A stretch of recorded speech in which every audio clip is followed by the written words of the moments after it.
هذا لا يرضي ربنا الكريم جل وعلا، أن تجعل والدك أو والدتك مكانك في أن يكون فدوة لك من عذاب الله سبحانه وتعالى. تتجلى لك هنا قيمة الوالد. إياك أن تخفض جناحك لأجل أن تسمع الناس كيف أنت بار بأبيك. ربكم أعلم بما في نفوسكم، قيلت بعد هذه الآية، لأن الله مطلع على ما في نفسك، فما هو الدافع لك أن تبر بأبيك أو أن تبر بأبيك وأمك؟ هل هو الله؟ أفلحت. هل هو غير الله جل وعلا؟ خبت وخسرت.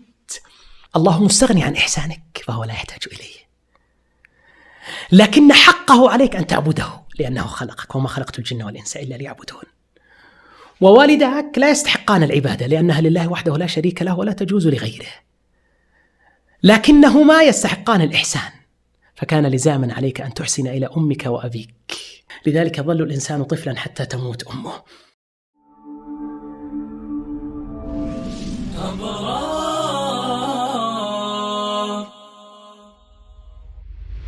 بسم الله الرحمن الرحيم. الحمد لله وأصلي وأسلم وأبارك على نبي الله محمد صلى الله عليه وسلم.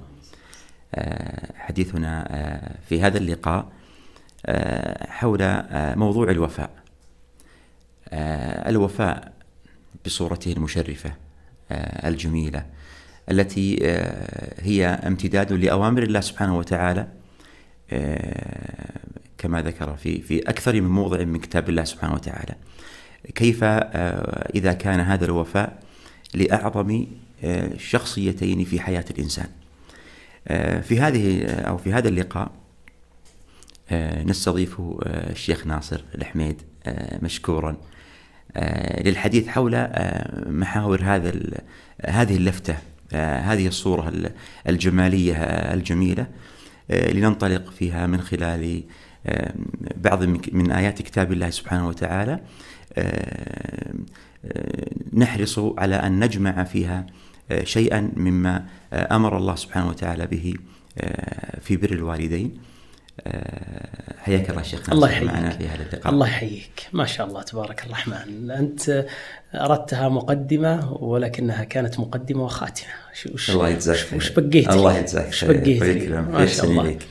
أنا الحقيقة أن ننطلق، ويعني في مثل هذه المواضيع الحقيقة تحتاج إلى عمق معرفي. هي فيما يتعلق بالوفاء بحق الوالدين، هي مسألة جمعت أكثر من جانب. هي في جانب اجتماعي، إذا نظرنا لها كقضية اجتماعية فهي حق أو مستحق للاثنين في حياة كل واحد منا، وإذا نظرنا لها من زاوية شرعية فهي أيضا امتداد، وهو النبراس والشريعة التي ننطلق منها. بودنا يا شيخ لو نتكلم أو نأخذ شيئا من نبدأ أولا بمكون الأسرة قبل أن ندخل في زاوية التركيز حول الوالدين. لو أخذنا جانبا وهو أن يعني ما هي مكانة الأسرة في حياة المسلم. أول شيء بسم الله والصلاة والسلام على رسول الله صلى الله عليه وعلى آله وسلم. بادئ ذي بدء، أسأل الله سبحانه وتعالى التوفيق والسداد والقبول يا رب العالمين، وأن يلهمنا الرشد يا حي يا قيوم يا ذا الجلال والإكرام. طبعا أنت جئت إلى عنوان هو في العظم، يعني أنت جئت إلى مكون لا يمكن أن تخلو من حياة امرئ مسلم، ويشعر المسلم أنه إذا وجد عنده هذا الأس كانت المكتسبات كثيرة بالنسبة له. والعجيب أن وجود مثل هذا الكيان، وهو كيان الأسرة تحت سقف واحد، وجود والد ووالدة وأولاد وذرية أمام مرأة والديهم، مشهد مبهج وجميل ورائع جدا، والحقيقة أنه يسر الناظرين. وكل ما كانت الأسرة مترابطة كأصابع الكف كلما شعر الإنسان بعظيم منة الله سبحانه وتعالى عليه. الله يعدد على الوليد بن مغيرة آلاءه ونعمه، وكانت واحدة من الآلاء والنعم العجيبة جدا في قول الله جل وعلا: ذرني ومن خلقت وحيدا وجعلت له مالا ممدودا وبنين شهودا. أن أولادك بين يديك، يعني ترى واحدة من اللفتات التي تستوجب على الوليد أن ينكسر قلبه لربه سبحانه وتعالى: أني جعلت أولادك بين يديك ويملؤون عينك وبصرك. وهذا يجعل الإنسان دائما في بهجة وفرح أنس، أن لا يكون الوالد في منأى عن أبيه. حتى قيل أنهم لا يتخلفون عن والدهم وكان عددهم قرابة 10، وقيل أكثر من هذا. تخيل ترى ولد ولد ولد ولد، كل واحد منهم يتسابق أيهم يفوز بخدمتك، ثم الله جل وعلا يبين له أن هذه النعمة ومنة من الله سبحانه وتعالى وبنين شهودا. في المنطلق الآخر تجد أن الله جل وعلا يجعل هذا الولد أنس، وليست القضية قضية أنه الأسرة مكونة من والدة ووالد وأن الواجب علينا أن نستشعر أن وجود الوالدين هي منة من الله، لا، حتى وجود الولد هي نعمة من ربنا سبحانه وتعالى. إبراهيم لما اعتزل قومه ووالده لا شك أن الفراق له وحشة، له ألم وله وجع في داخل الصدر، حتى وإن كان هذا الفراق دافعه الدين والبعد عن والده لما كان عليه قومه، لكن يبقى أن فيه لوعة. فأراد الله جل وعلا لإبراهيم أن تجف تلك الوحشة من داخله بأن وهبه إسحاق، ووهبنا له إسحاق. متى كانت هذه الهبة؟ حينما اعتزل قومه ووالده، فدل على أن وجود الولد هي مضخ أنس في فؤاد الوالد، وهذا معنى بديع جدا تجده في القرآن يتجلى لك بشكل عجيب جدا، ويجعل الإنسان سبحان الله دائما يسأل ربه جل وعلا أن يجعل ولده قرة عين له. يعني أنت تخيل يا شيخ لو أنك ترى إلى ولدك لا يفارق ظلك وهو معك كجزء من بدنك، ستشعر بكمية النعمة الهائلة التي وهبك الله جل وعلا إياها، ومنحك من لدن هذا الفضل الواسع من ربنا سبحانه وتعالى. الجزئية الأخرى، هذا بالنسبة إلى كيان الأسرة. الجزئية الأخرى وجود الوالدين في حياة الناس هي منة عظيمة جدا وهبة كبيرة. لذلك الإنسان لا يشعر أحيانا بكمية هذا العطاء من ربنا إلا حينما يضع والده أو والدته في بطن الأرض، فيشعر أنه ما كان المدرسة وكان الصيدلية وكان الطبيب وكان الأستاذ الذي لا يضجر ولا يمل ولا يكل ولا يسأم، وتشعر أنهم الكهف الذي تأوي إليه إذا داهمتك متاعب الحياة. سبحان الله العظيم، هذا المعنى عجيب جدا. يعني ليس هذا المعنى حينما تكون يافعا صغيرا، حتى حينما يداهمك الشيب ستشعر أنك طفلا مدللا حينما تكون قريب أمك أو أبيك. لذلك ظل الإنسان طفلا حتى تموت أمه. وتأمل في هذا المعنى في سبحان الله، في هذا المعنى في علو وفي مكانة الوالد والوالدة في القرآن، ليس فقط في الحياة. يعني الإنسان أحيانا يشعر أن هذه القيمة وهذا القدر ليس فقط في الحياة، لا، هذه القيمة وهذه المنزلة وهذا القدر وهذا المحل حتى عند الله سبحانه وتعالى في الآخرة. يعني حينما يكون المقام مقام افتداء، أنت ترى إلى عذاب الله قد دنا منك وقد قربت ساعته، حتى إن نفسك تؤثر أهل الأرض عليك في أن يكونوا هم في عذاب الله جل وعلا. يبصرونهم يود المجرم لو يفتدي من عذاب يومئذ ببنيه وصاحبته وأخيه وفصيلته التي تؤويه ومن في الأرض جميعا ثم ينجيه. هو الآن يشتري العافية من عذاب الله. أنت تلاحظ في من اختارهم للفداء ليس الوالد واحدا منهم، وكذلك الوالدة ليست هي أحد المخيارات المتاحة أن تكون مكان الولد في العذاب. هذا في مقام الافتداء. في مقام الفرار يوم يفر المرء من أخيه وأمه وأبيه، طيب جازت أو ذكر الوالد والوالدة في مقام الفرار لكنهما لم يذكر في مقام الافتداء، فإن الإنسان لا يستطيع أن يجعل والده أو والدته فداء له أو عنه من عذاب الله. لماذا؟ لأن هذا يغضب الله، هذا لا يرضي ربنا الكريم جل وعلا، أن تجعل والدك أو والدتك مكانك في أن يكون فدوة لك من عذاب الله سبحانه وتعالى. تتجلى لك هنا قيمة الوالد. الجانب المدهش ليست القضية في والد يأمر والده بخير ثم يأمره الله بالإحسان إليه. الجانب الذي يجعل القلب يغلي بالدهشة أن والدك يأمرك أن تقترف أعظم ذنب. شوف، لما يأخذ والدك بيدك إلى المسجد اجتمع عليك عدة معارف، ربايته وإحسانه وأيضا عنايته بصلاحك، لكن هنا والدك ينشئك ثم يأمرك أن تكفر بمن خلقه وخلقك، ثم يأمرك الله بالإحسان إليهما ومصاحبتهما بالمعروف والتودد إليهما وعدم الاستجابة لهما في الشرك، ثم بعد ذلك أن ينهمر عليهما ماء عطائك وخيرك. وش هذه القيمة الرفيعة جدا. شوف هذه المنزلة العلية، أن الله جل وعلا جعل الشرك به والكفر ليس ذنب يساويه، ومع هذا والدك يأمرك بهذا الذي تتفطر منه السماء والأرض، ثم يقول لك ربنا جل وعلا وصاحبهم في الدنيا معروفة. طيب والدك الذي يبقى الساعات الطوال وجبهته في الأرض ساجدا راكعا يبتغي فضلا من الله ورضوان، ما هي قيمته وقدره في إحسانك وخيرك وعطائك ومصاحبته بالمعروف؟ ومثله والدتك.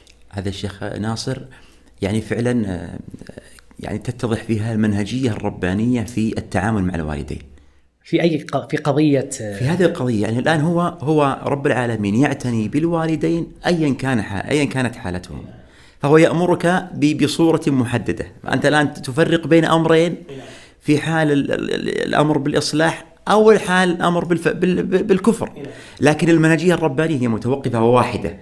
جميل. الإحسان إليهم كما ربياني صغيرا. كون أنهما يأمرانك في كبرك وشبابك أن تكفر بربك لا يعني هذا أن يمسح التاريخ المشرق أيام طفولتك وصغرك. أمك التي أتعبها حملك وبقاؤك في بطنها أشهر معدودة، هذا لا يغيب عن عين الله جل وعلا. يعني حملته أمه وهنا على وهن، قد لبست ثياب العناء والتعب والمشقة وتكبدت هذه المتاعب والمصاعب، هذا لا يمكن أن يغيب عن عين الله جل وعلا الذي يحب الوفاء ويحب الشكر جل وعز سبحانه وبحمده، وهو الغفور الشكور. فهذا الجانب يجعل الإنسان تبقى عينه وقلبه وفؤاده قد ملئت بالإجلال لوالده ووالدته، وأن يلبس ثياب التعظيم لهما، وأن يبقى الإنسان مستشعرا عظم منزلتهما عند الله وهما كافران. يعني ليست عند الله أي في الآخرة، لا، في إجلال الله لهما مع كفرهما.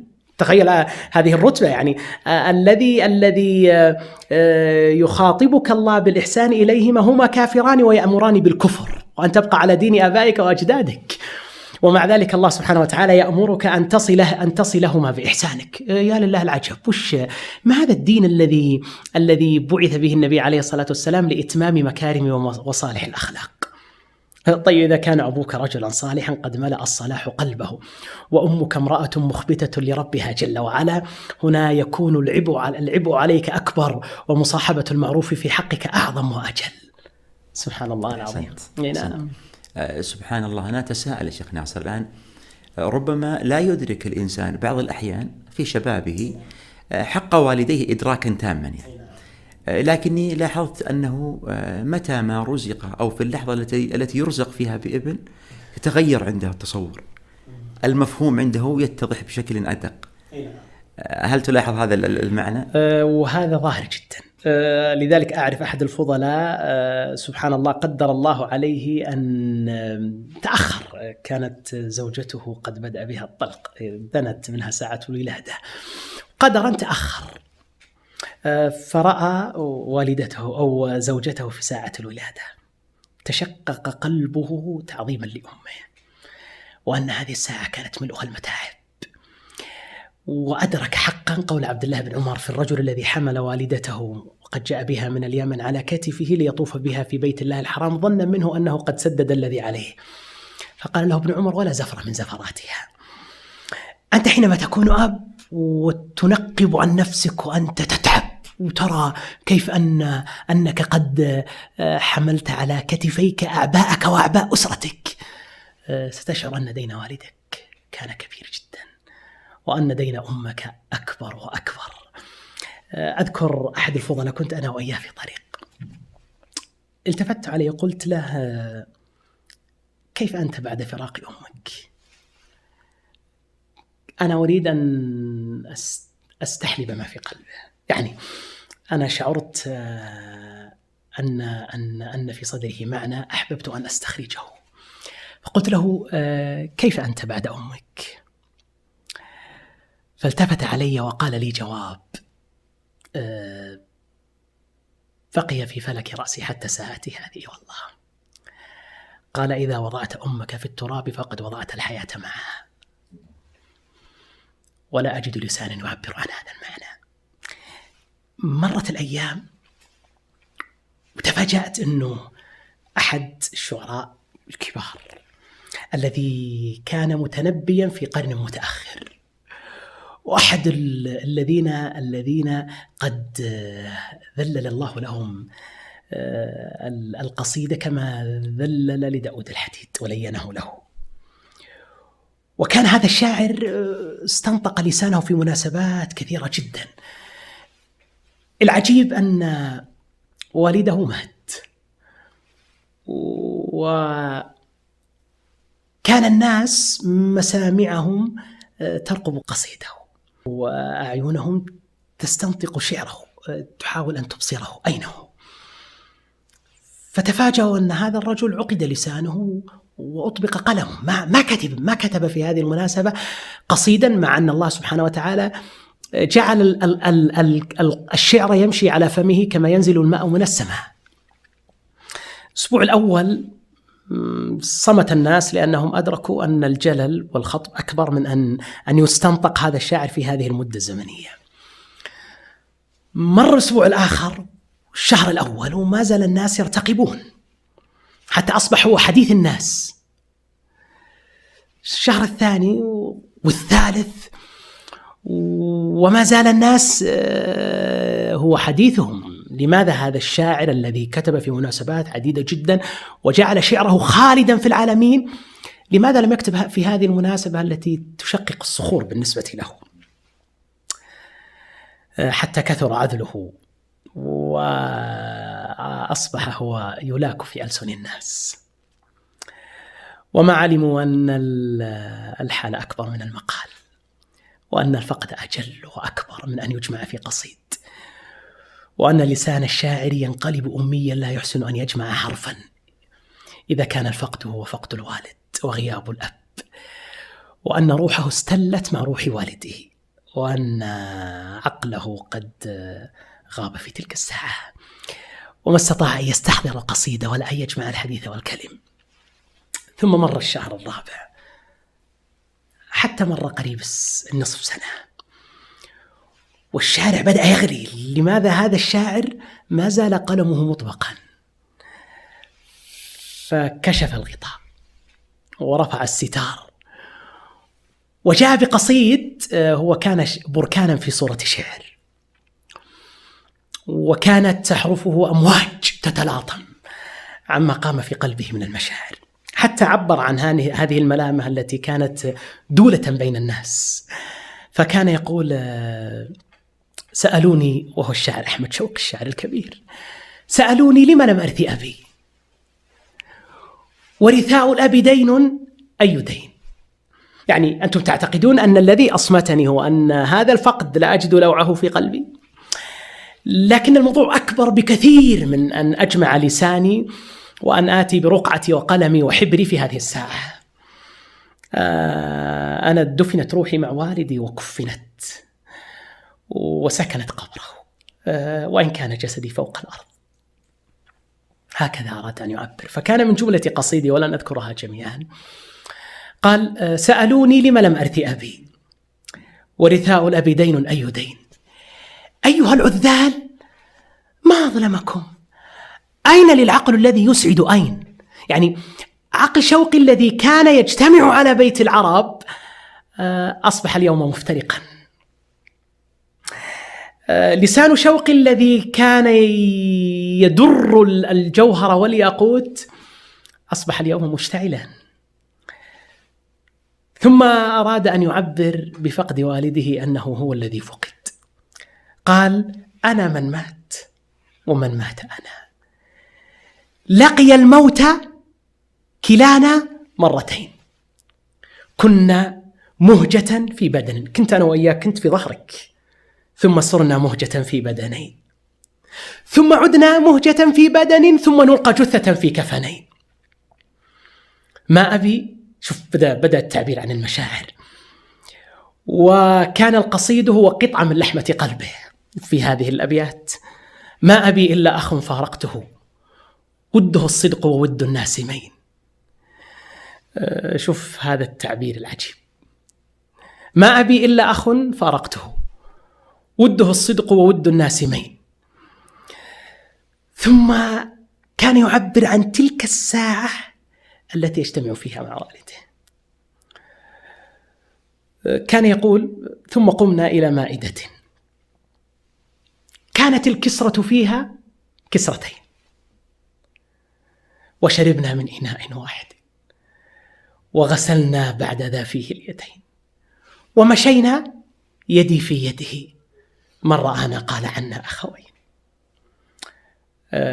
كان شعر شوقي مشاعرا بثها في روع الناس وألقاها في صدورهم تبيانا لهم عما قام في قلبهم من فقد والده.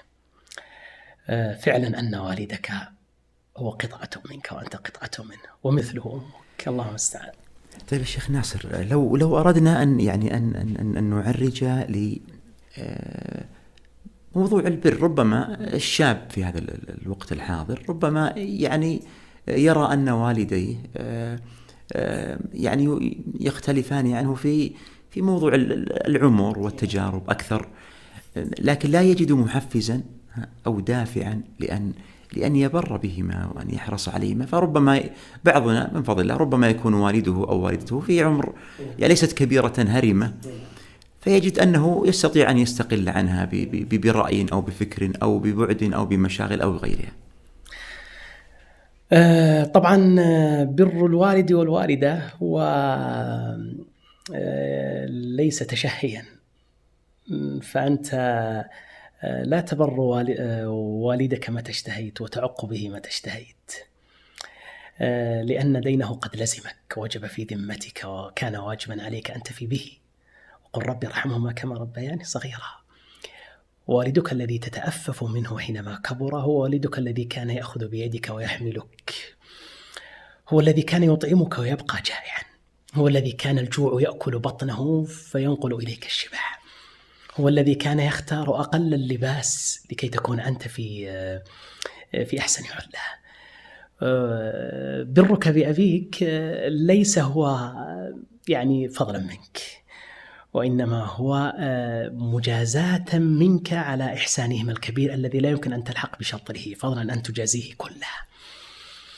ولذلك أذكر أن الرازي في تفسيره ذكر أن الإنسان لا يمكن أن يستوفي بره بأبيه مهما فعل ومهما صنع ومهما نثر عليهما من الإحسان، لأنك أنت قطعة منهما، كما قال النبي صلى الله عليه وسلم عن فاطمة: بضعة مني، أنت جزء منهما، وقد أكلت من لحم أمك وشحمها وشربت من دمها وأصبحت تهد أركانها وقواها، فأنت لا يمكن أن تلحق ببرهما مهما فعلت وصنعت، ولكنك ترد بعض جميلهما وإحسانهما وترجو من ربك أن يتقبل منك هذا الوفاء ولو بعضا منه. الجانب الآخر أنهما كما ذكر هذا الرازي في تفسيره أحسن إليك من غير منفعة منك. كنت صغير، أنت ما أحد يرجو منك شيئا، فكان والدك ووالدتك دافع الإحسان منهما إليك هو حبك، هو الشفقة عليك، هو اللطف بك ورحمتك. كان يشعران أن الفرحة التي تبقى معك هي فرحة لهما. كانت والدتك هي طبيبك، هي عيادتك، هي سريرك، هي كساؤك، هي فراشك، هي كل لحظات عمرك. كانت تبقى على رأسك الليالي ذوات العدد وأنت في مرضك، كانت تتألم أكثر من ألمك وتتوجع أضعاف وجعك. كان أبوك يتفرق في بقاع الأرض عله أن يجد ما يسد جوعتك وأن يخفف عنك شيئا من أوجاع الحياة ومتاعبها. برك بأبيك أو برهما بك كان حبا منهما لك. لم يكن هذا البر هو إلزاما عليهما، وإنما كان اختيارا منهما، كان في غاية الطواعية. كان برهما، وهذا أحد الأوجه الثلاثة التي أو المتعددة التي تجعلك لا تلحق ببرك بوالديك، أن برهما كان منهما ابتداء، لم يكن منهما مقابلة. أنت لم تحسن لهما ثم أحسن إليك ثم عدت تحسن لهما، إنما أحسن إليك وأنت لم تصنع إليهما معروفا ولم تسدي إليهما خيرا واحدا. والبادئ بالبر لا يكافأ كما في أمثال العرب. لذلك لا يمكن للإنسان يوم من الأيام أن يشعر أن بره بأبيه أو بأمه هو مكان اختيار، هو رتبة يستطيع أن ينزلها أو أن يستغني عنها. هو وفاء، هو شكر واجب عليك لهما، أن اشكر لي ولوالديك إلي المصير. هنا يستشعر الإنسان بعظيم قيمة والديه وبكبير منزلتهما، وأنهما أبواب الجنة. لم تكن هذه الرتبة وهذه المنزلة وهذا الجسر الذي يوصلك إلى رضوان الله كان جسرا بالمجان، كانت هذه رتبة علية ورفيعة، أن يوفقك الله جل وعلا أن تنقب عن مراضي أمك وأبيك وأن تبحث عما يسعدهما. هذا من تمام عناية الله بك وتوفيق الله جل وعلا لك. كما قال الإمام أحمد: البر كفارة الكبائر. حينما يمحو الله عنك جملة من ذنوبك وخطاياك لإحسانك بأمك وأبيك واشترائك رضاهما، وأنت تستشعر قول ربك جل وعلا: رب ارحمهما كما ربياني صغيرا. حينما كنت أنت تصرخ في المستشفى وقد شققت جسد والدتك، كانت الفرحة غامرة في قلبها، كأنما قد أخرجت من داخلها قطعة من كنز. حينما كنت يوم من الأيام تأكل من بدنها وتشرب حليبها، كانت هي في غاية الإمتاع. حينما يوم من الأيام أثقلت كاهلها وأخذت من قواها، كانت هي في غاية الفرح. كان هذا الوهن الذي يداهم بدنها وجسدها كانت تستقوي أمامه وتصمد إذا رأت تلك الضحكة التي تملأ محياك: أن اشكر لي ولوالديك إلي المصير. من لم يشكر الناس لا يشكر الله، وأعظم من يشكر هما والداك. سبحان الله. فعلا سبحان الله. يعني اللحظات فيه لحظات مفارقة عجيبة، في لحظات قصيرة جدا في أثناء الوضع، وبعد أن ترى الأم وجه صبيها تنقلب الصورة، المعاناة تنقلب إلى فرحة، من بكاء إلى فرح، وربما يكون شيء من البهجة عظيم جدا. ولذلك ربما يكون يعني هذا جزء من مفهوم قول الله تعالى: وقضى ربك ألا تعبدوا إلا إياه، ثم ثنى بهذا قال: وبالوالدين إحسانا. الله أكبر. العجيب الشيخ محمد أنه في هذه الآية قيود. يعني ترى الواحد لما يقرأ سورة الإسراء وهو أحيانا قد يكون عنده شيء من النقص في لغة العرب أو في عدم إدراك هذه القيود التي جاءت في هذه الآية، هو يعتقد أن هذه القيود وهذه الأحرف يعني إنما هي جاءت أحيانا لمعاني بعيدة جدا غير متعلقة بالبر، وإنما قد تكون أحيانا للتراكيب والأساليب العربية. تقرأ في بيان هذه الآية تشعر أنك قزم أمام والدك ووالدتك، وأنك لو رميت في حجرها وحجر أبيك كنوز قارون وأعطيتها مفاتيح كسرى وجعلت أنهار مصر التي كانت تجري من تحت قصر فرعون ما أديت ولا ثمن حقهما رضي الله تعالى عنهما ورحمهما وجزاهما عنا خيرا عظيما. الله قال: وقضى ربك. الرب هو الذي يربي العالمين. وفي هذه الآية رباية لكل مستمع وقارئ وتالي وكل من يقرأ مثل هذه الآيات، فيها تربية للنفس البشرية وتطمين لها، وفيها صناعة في موضوع البر والإحسان وترسيخ معاني كبيرة جدا يجب أن ترسخ في نفس كل واحد مع والده ووالدته، وأن هذا البر يجب أن يكون هو شعارك ودثارك وأن لا يفارقك ما بقيت. ففي هذه الآية تربية من الله لعباده المؤمنين، فكان مناسبا أن يقول ربنا جل وعلا: وقضى ربك، لأنه سيربي في هذه الآية ألا تعبدوا إلا إياه وبالوالدين إحسانا. شوف تأمل في البدء بالأهم فالأهم. الله جل وعلا هو الذي أوجدك بخلقه لك، فكان مناسبا أن يكون البدء بحق الله، لأن حق الله أعظم وأكبر وأشرف وأجل. والله جل وعلا هو أعظم من والديك سبحانه وتعالى، وليس كمثله شيء. فسبب إيجادك هو خلق الله لك، وهو إيجادك كان على أو كان بخلق الله سبحانه وتعالى. ثم قال الله جل وعلا في السبب الذي جعله الله سببا أن توجد في الأرض وبالوالدين، لأن اجتماع أمك وأبيك كان سببا لوجودك في هذه الحياة.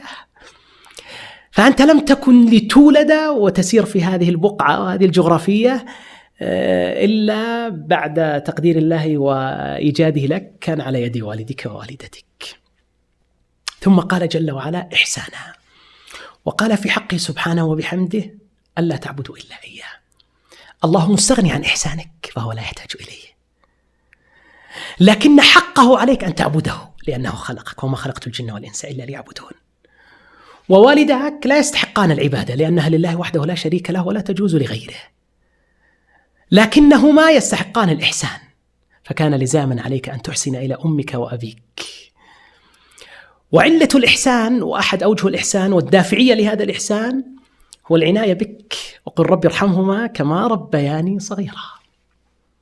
فكان إحسانهما سابقا لإحسانك. ثم قال جل وعلا وبالوالدين، ولم يقل أمر أن لا تعبدوا إلا إياه وإلى الوالدين، لا، قال وبالوالدين. أحد معاني الباء في لغة العرب هي الملاصقة. شلون الملاصقة؟ أن يكون إحسانك ملاصقا لوالدك ووالدتك، لا أن يكون بعيدا عنهما أو أن يكون متأخرا منهما، لا، يجب أن يكون ملابسا لهما ملاصقا، كما في قول الله جل وعلا عن يوسف وقد أحسن به، إذ أن إحسان الله جل وعلا كان ملاصقا له وعظيما عليه. ليس كما قال ربنا جل وعلا وأحسن كما أحسن الله إليك، لأن الإحسان قد يكون بإلى وقد يكون بالباء.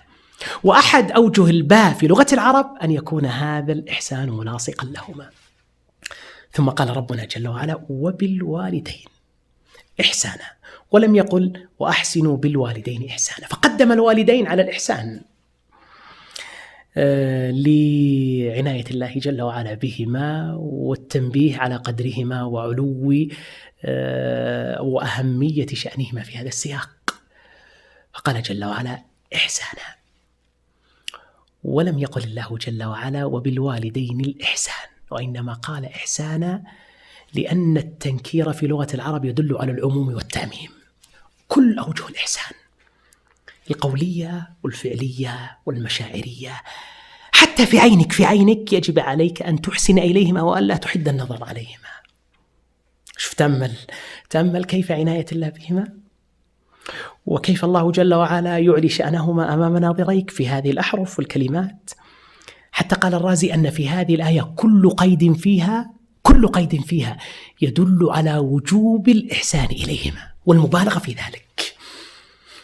ترى مو أن تحسن، لا، أن تكون كثير الإحسان وأن تتسارح، أن تتسابق. وبالوالدين إحسانا، سبحان الله العظيم، يعني لما تتأمل كيف أن الله كثيرا ما يقرن حقه وعبادته بالإحسان إليهما. واعبدوا الله ولا تشركوا بشيء وبالوالدين إحسانا، وإذا أخذنا ميثاق بني إسرائيل لا تعبدوا إلا الله بالوالدين إحسانا، أو لا تعبدون إلا الله بالوالدين إحسانا. ثم في قول الله جل وعلا في آيات كثيرة إحسانا إحسانا إحسانا إحسانا إحسانا. ما الذي جعل الوالد والوالدة يقترنوا حقهما بحق الله جل وعلا إلا لعظيم مكانتهما ومنزلتهما، إلا لأن حقهما كبير ويجب أن لا يقزم في داخلك، حتى تلبس أمامهما وترتدي أكسية التواضع، وأنك مهما بلغت وكنت فإنه يجب عليك أن ترى والدك ووالدتك بعين التوقير والإجلال والتعظيم. إما يبلغن عندك الكبر أحدهما أو كلاهما. سبحان الله. شوف حينما قدمت شيخ محمد في قضية الوفاء، وأن هذا الخلق له عناية كبيرة جدا في الشرع. الكبر هو زمن يحتاجك فيه والدك ووالدتك، فليس من الوفاء أنه في الزمن الذي كنت تحتاج إليهما كان متوفرين عليك وقد انكبه، ثم حينما جاءت الحاجة إليك وقد وهن عظمه واشتعل رأسه شيبا أصبح لا يراك. أي ألم ووجع في قلب والدك أو والدتك حينما يفتحون ملفات الحياة فيرون تلك المعاريف التي أسدوها إليك ثم غابت عنهم حينما جاء زمنها. نسأل الله العافية والسلامة. ستشعر بكمية هائلة من الألم.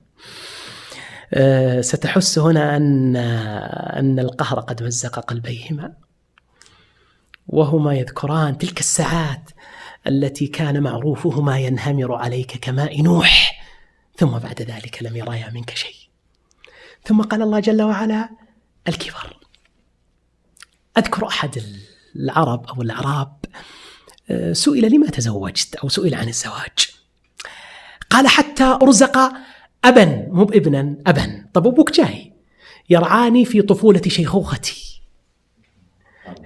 شوف التعبير الجميل، حتى أرزق أبا، يعني ترى أنا سيأتي علي زمان أرد فيه إلى أرذل العمر كي لا أعلم من بعد علم شيئا، فأنا أحتاج إلى أب لا أحتاج إلى ابن يرعاني في طفولة شيخوختي. صحيح أنا كبير وقد أصابني شيء من أو تجاوزت شيئا من السنين والأعوام، وقد اشتد ساعدي وقوي عظمي، لكنني لبست ثياب الطفولة وارتديت أرضية الحاجة، فأصبحت لا أعلم بعد علمي شيئا، ورجعت كما بدأت. فكان لزاما عليك أن تكون حاضرا معي في تلك الساعة كما كنت حاضرا معك في تلك اللحظة. إنما أتزوج لأرزق أبا يرعاني في طفولة شيخوختي. عندك يدل على القرب، يعني العندية أحد معانيها القرب، الدنو. لولا أن أشق على أمتي لأمرتهم بالسواك عند كل صلاة. ليس من الإحسان أن تكون بعيدا وأنت تستطيع أن تكون قريبا. تصدق يا شيخ محمد، أحد الزملاء والأصدقاء راعي روحات كثيرة جدا، ورجل حبب إليه الخلاء، مو بالخلاء الخلوة، لا، الخلاء الكشتات والبران والطلعات والدخلات، ورجل يجد نفسه في تلك الأجواء. فكنت يوم من الأيام أتبادل أنا وإياه أطراف الحديث، فقال لي: أنا لا يمكن أن أتجاوز في كل رحلاتي إذا أكثرت وأسرفت 3 ليالي. قلت: حتى وإن كنت يعني في قاصي بعيدة في الشمال مثلا وأنت من أهل نجد، أو في الجنوب وأنت من أهل نجد. قال: لو كنت في آخر بقعة في البلاد. قلت: 3 ليالي، يعني يوم طريق ويوم طريق وليلة واحدة تبقى فيها في هذا المكان. قال: أنا نفسي لا تطيق أن أبعد عن والدتي أكثر من هذه المدة، وأشعر أن الكرة بكل تفاصيلها الأرضية ضاقت علي حتى ترى عيني والدتي. قلت: هذا من تمام توفيق الله لك وعناية الله بك ورحمة الله عز وجل بحالك. أحدهما أو كلاهما. ترى ممكن تتحمل أبو تعبان،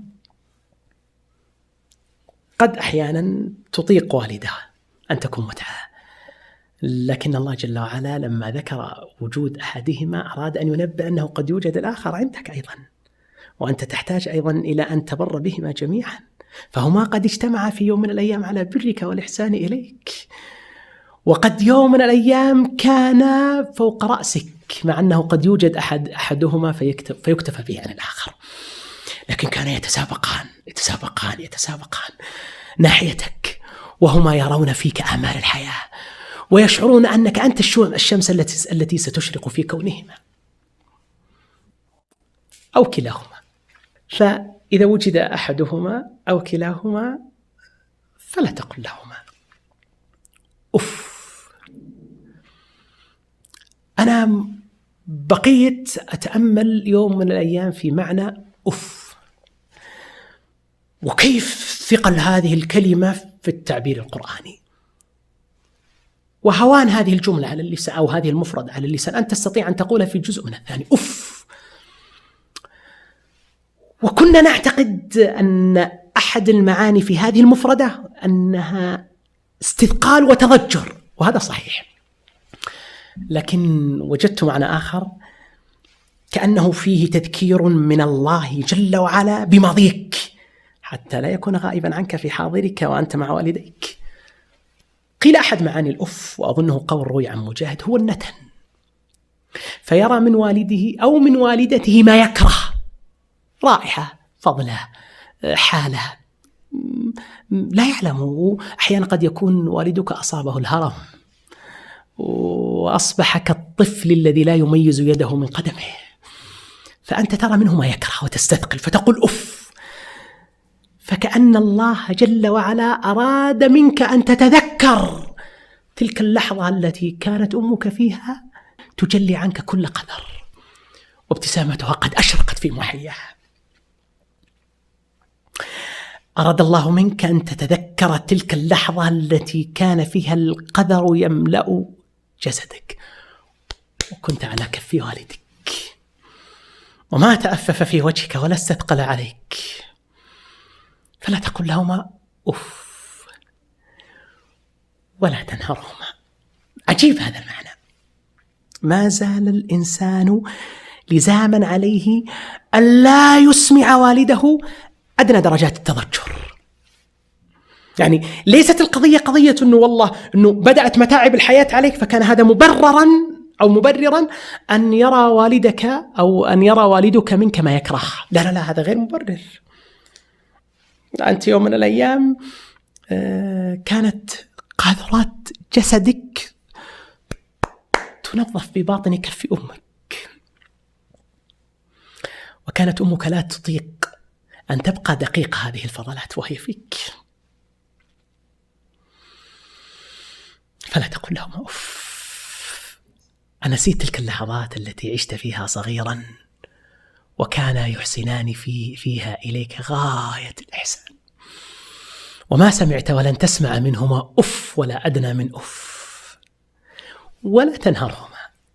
حتى التضجر لا يريان منك ذلك التضجر، حتى أن التضجر هذا الذي قد يقع من الإنسان أحيانا على وجه التسخط، ربما يكون الوالد في حالة من التعب التي تتعبك ووالدتك أيضا تنادي عليك، وربما يكون أحيانا فيهما جفاء لطبيعة العمر وطبيعة السن وطبيعة الحال، وهما في استقبال للآخرة، وقد يكون هذا أيضا له أثر على نفس الإنسان. ومع ذلك لا يبرر لك هذا أن تتأفف في وجههما أو أن تتضجر، بل كان لزاما عليك أن تقول لهما قولا كريما، وأن يسمع منك كل مفردة جميلة وكل لفظ حسن وكل كلمة ملؤها الزهر، وأن تلقي في مسامعهما ما يملأ قلبهما بالبهجة والفرح. قل لهما قولا كريما، وأن تبقى أنت دائما وأبدا في مجاهدة لنفسك، لأنه متى استثقل عليك هذا الشأن عظم الله أجرك وأجزل الله لك مثوبتك، وأكثر الله عليك خيره وبره وتوفيقه وإحسانه، والله غفور شكور. ثم أنت اليوم قد بلغ والدك عندك الكبر أو والدتك، ثم هي الأيام تمضي وتمر فستبلغ أنت هذا الكبر عند ابنك وابنتك، والجزاء من جنس العمل. نعم، والجزاء من جنس العمل. شيخ ناصر، الآن في الحديث حول الآيات لو نلاحظ أنه لفت إلى أقل عبارة ربما تؤثر سلبا على نفسية الأم أو الأب، اللي ذكرتها الآن اللي أف، لكنه هل ذكر ما هو أقصى معنى من معاني البر؟ لا، يعني ما وضع لها حد في موضوع البر، ولذلك جاء اللفظ منكرا كريما وإحسانا، ولم يقل الإحسان والكريم حتى يكون هذا الإحسان في منتهاه وغايته، أعلى درجات الإحسان. إن الله كتب الإحسان على كل شيء، فكيف إذا كتب هذا الإحسان على والدك ووالدتك؟ ستشعر أن مياه التوفيق انهمرت عليك، وستشعر أن أبواب الدنيا شرعت في وجهك. ربما أحيانا تراه لمعروف صغير رميته أنت في حجر والدتك أو أنزلته في حضن والدك، ثم رفع يديه إلى السماء ففتحت لها أبواب السماء، ثم انهمرت عليك من كل زوج بهيج. وربما أحيانا قد يكون الإنسان تتسابق إليه الدنيا ثم هي مفردة جرت على لسان والده لقهر في قلبه، فأذاقه الله المر وشربه العلقم، نسأل الله العافية والسلام. لذلك وش يقول ربنا جل وعلا في إتمام هذه الآية؟ واخفض لهما جناح الذل. الاستعلاء، هذه الاستعلاء والترفع، هذا يجب أن ترميه في سلة مهملاتك إذا كنت بين يدي والدك أو والدتك. لو ملكك الله الدنيا فأنت خدم عند أمك وأبيك، ولو جعل الله الكرة في جيبك فأنت قزم عند أمك وأبيك ووالديك، لست بشيء. وهل أنت إلا جزء من معروفهما وقطعة من إحسانهما؟ وش أنت؟ أنت مهما بلغت وكنت، كان لزاما عليك أن تستشعر أنك أنت كذا جزء صغير من بركتهما عليك ومن إحسانهما إليك، هذا لازم. لذلك الله سبحانه وتعالى يقول واخفض لهما جناح.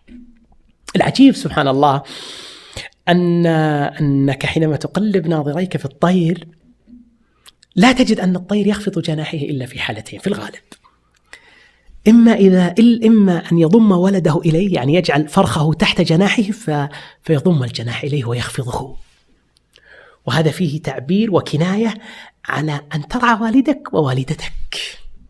كما أن هذا الطائر يضم إليه فرخة، كان لزاما عليك أن تضم إليك والدك ووالدتك، إما يبلغن عندك الكبر أحدهما أو كلاهما. يعني أنت ما زال ربنا جل وعلا يجلي لك كيف هي منزلته الرفيعة. وإما أن الطائر يخفض جناحيه إذا كان يطير فأراد أن ينزل إلى الأرض فيخفضهما حتى ينزل، وهذا فيه كناية عن التواضع والتذلل، وأنك مهما كنت وبلغت ومهما وصلت ومهما كنت محل تعظيم وإجلال عند الناس، أنت الواجب عليك أن تلبس ثياب الذل وأن تنزل نفسك وأن تطأطئ رأسك. أعرف أحد أشياخنا وأنا أقرأ عليه وهو من العلماء الأفذاذ، إذا جاء عند والده خلع كل ثوب فأصبح خادما بين يديه. وأعرف من الأشياخ وهو من العلماء الكبار جدا سنا وقدرا وعمرا، متع الله به على كبر سنه وحاجته هو إلى من يخدمه، كان قبيل درسه يذهب بعد الصلاة من مسجده إلى بيت والدته، يجهز لها الشاهي فيضعه بين قدميها ويديها ثم يذهب فيعلم الناس دين الله. واخفض لهما جناح الذل من الرحمة. إياك أن يكون هذا الخفض لأجل أنه يراك أحد من البشر. إياك أن تخفض جناحك لأجل أن تسمع الناس كيف أنت بار بأبيك. ربكم أعلم بما في نفوسكم، قيلت بعد هذه الآية، لأن الله مطلع على ما في نفسك، فما هو الدافع لك أن تبر بأبيك أو أن تبر بأبيك وأمك؟ هل هو الله؟ أفلحت. هل هو غير الله جل وعلا؟ خبت وخسرت. لماذا أنا أخفض هذا الجناح؟ وتأمل سبحان الله في قول الله جل وعلا جناح الذل، وفي قراءة الذل. الذل للبشر والإنس ولكل أحد يعقل، يقال له ذل، يعني أنت قد ذللت له فأنت ذللت بين يديه. الذل وهي القراءة الأخرى لا يقال إلا للدواب. ذللت أو ذل هذا لا يقال إلا إذا ذلت الدابة لمالكها، فأراد الله منك أن تكون في ذل كما تكون هذه الدابة في ذلها لمالكها. ولذلك ترى هذا المعنى وهذه القيود عجيبة جدا. الله جل وعلا شوف عشان تبين لك هذه الإجلاء، نظر بالوالدين إحسانا مؤكد، ثم الله جل وعلا يقول إما يبلغن عندك الكبر أحدهما أو كلاهما، ثم تنتقل للجهة الأخرى فلا تقل لهما أف ولا تنهرهما وقل لهما قولا كريما. حتى في لحظاتك، حتى في نظراتك، كان لزاما عليك أن تكون صغيرا عند أمك وأن تشعرها بأنه قد ملئ الإجلال في عينك وأنت ترى إليها، لا أن ترى إليها وقد تلوت وتنفشت، لا، إنما يجب عليك أن ترى إليها وقد تقزمت وصغرت. لذلك الله جل وعلا يقول وقل لهما قولا كريما واخفض لهما جناح الذل. سعيد بن المسيب يبين لك كيف هو يكون القول الكريم والذي ليس فيه أف وليس فيه نهر. قال هو قول، يعني هذا معنى القول الكريم، قول العبد المذنب عند سيده الفظ. ترتعد فرائصه، أنا مخطئ والذي يقابلني غليظ جدا، من الطبيعي أني سأكون في انكسارة قلب وانحطاط رأس وانخفاض عين. هكذا يجب عليك أن تكون بين والدك ووالدتك. قل لهما قولا كريما واخفض لهما جناح الذل من الرحمة وقل رب ارحمهما كما ربياني صغيرا. والله شيخ، وأنا بختم هذا الجانب، أنت لا تعرف مدى البشارة التي ملأت قلب أمك حينما علمت بك، ولا تدرك كيف كان والدك. قد جعل الله الدنيا في عينه خضراء حينما علم أنك ستكون يوم من الأيام تحت يده. أنت لا تستشعر كيف كان الفرح يطغى على الآلام والأوجاع التي كانت أمي وأمك تجدها حينما كنت في داخل جوفها وبطنها. أنت لا تسمع تلك الساعات التي كادت جدر المستشفيات أن تسقط من صراخ والدتك رجاء أن تخرج من داخلها. أنت لا تذكر كيف غابت عنها تلك الآلام حينما قدمت إليها فنظرت إليك. كنت شيئا عظيما مع صغرك، مع بكائك، مع عنائك، مع تعبك. كنت شيئا كبيرا عندهما جدا ومحل إجلال وتعظيم وفرح وأنس. إذا أردت أن تعرف هذه القيمة فإنك ستدركها جيدا حينما تكون أبا، حينما تسمع صراخ زوجتك في المستشفيات حتى تخرج ابنك إليك، حينما تراها تتنقل بين العيادات وهي تكابد الآلام والمتاعب وقد تفرقت عليها عظام صدرها من شدة ما تجد من العناء حملته أمه وهنا على وهن. حينها ستعرف قيمة أمك جيدا وكثيرا وعظيما وكبيرا وجليلا، وستشعر أن أمك هي أجل نعم الله عليك ومثلها أبيك. الأمر الآخر يا شيخ، يبدو لي أنها يعني القرآن استعرض لنا جملة من قصص الأنبياء من مواقف البر، ذكر على سبيل المثال إبراهيم عليه السلام. هذه واحدة من الجوانب الجميلة جدا. قصة إبراهيم لم تكن قصة عادية، قصة إبراهيم كانت قصة بر فريدة جدا شيخ محمد. كانت قصة تسطر لك كيف يجب أن يكون لسانك في حديثك مع أمك وأبيك قبل كل شيء. حتى واحدة من الجوانب التي كان الأئمة يراعونها في استعراضهم لهذا الحدث هو الدهشة التي تنتابهم حينما يرون غاية الأدب من خليل الله مع والده، استحضار مساحة العداء بين إبراهيم وقومه ومنهم والده، يعني وكيف أنهم كانوا يعادونه ويجمعون عليه مكائد الدنيا حتى يتخلصون منه. لكن هذا لم يكن موجبا لأن يلبس إبراهيم ثياب العداء لوالده، بل كان إبراهيم حتى في مفرداته التي تخرج من فمه كان فيها غاية الأدب والتوقير والإجلال والرحمة والعطف والشفقة والإدلاء باستحضار مواقف والده الكبار، حتى وإن كان في تلك الساعة يخاصمه، غير أنه في ساعات أخرى كان قد أسل عليه معروفه وخيره، فكان لزاما على إبراهيم أن يستحضر تلك الوقفات. يا أبتي، والده كان أمامه، فهو لم يكن يحتاج إلى مناداته، لكنه أراد أن يجله قبل أن يبدأ معه الخطاب، وأن يستلطفه، وأن يخمد ينزل الركام الذي كان بينهما، عل الله أن يهدي والده على يديه. لم يكن هذا الحوار حوارا عقديا فحسب، كان حوارا ملء السلوك والأدب، مع استحضار أن والده كان يغلي قلبه من موقف إبراهيم إلى درجة المفاصلة والمنازعة، حتى أن والده على ما جبله الله من الحب والشفقة والرحمة بالابن، إلا أنه رأى كيف أن قومه يجمعون النار ليحرقوه فيجعلوه رمادا تذروه الرياح، وكان ذلك على مرأى أبيه وكان واقفا على رأسه. شوف هذه الرتبة من الجفاء. يعني شيخ ناصر، القرآن يخلد موقف والد إبراهيم لإبراهيم عليه السلام وشدة الموقف، وكذلك يخلد موقف إبراهيم عليه السلام مع والده في اللطف والسماحة بل في هذا السياق حتى بعد أن أعطاه إبراهيم هذه الموعظة التي ملؤها اللطف، قابله بجفاء تتشقق منه الأراضي اليابسة.